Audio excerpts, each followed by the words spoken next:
आपने दुनिया के किसी भी कोने में, किसी भी देश में इतना डरपोक प्रधानमंत्री नहीं देखा होगा। उसे डर है कि लोग उससे डरना बंद कर देंगे तो उसका क्या होगा, क्योंकि उसकी सरकार तो झूठ, डर, नफरत और तानाशाही के सहारे ही चल रही है।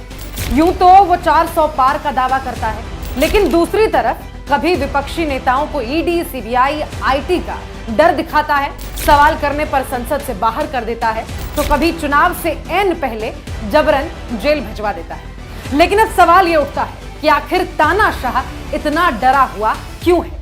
इसका जवाब मैं आपको बताता हूं। दरअसल तानाशाह ने पिछले 10 सालों में कोई काम तो किया नहीं, उल्टा भ्रष्ट बलात्कारी अपराधियों को अपनी पार्टी में शामिल कर उनके अपराध पर पर्दा डालता रहा, युवाओं को आत्महत्या की कगार पर पहुंचा दिया, किसानों को खेत से सड़क तक पहुंचा दिया, महिलाओं पर होते अत्याचार से आंखें फेर ली और विश्व गुरु बनाने का कहकर दुनिया में हर पैमाने पर भारत की थू थू करवा दी। हर मंच से एक अकेला 56 इंच लाल आंख की डींगे हाँकता रहा। उधर चीन भारत के हिस्से कब्जाता रहा। इन सबके बावजूद जब उसे लगा कि उसके झूठ से पर्दा उठ रहा है, तो उसने देश की सभी स्वतंत्र जांच एजेंसियों के साथ ही मीडिया और अदालत को भी कंट्रोल करना शुरू कर दिया।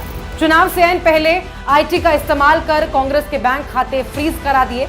ये तमाम उदाहरण ये बताने के लिए काफी हैं कि तानाशाह को लोकतंत्र और संविधान से डर लगता है। वो लोकतंत्र, संविधान और विपक्ष मुक्त भारत चाहता है। उसे डर है कि अगर राहुल गांधी की आवाज देश के हर कोने तक पहुंच गई तो मोदी जी का झूठ बेपर्दा हो जाएगा। वोटिंग के दिन लेकिन अब नजदीक आ रहे हैं।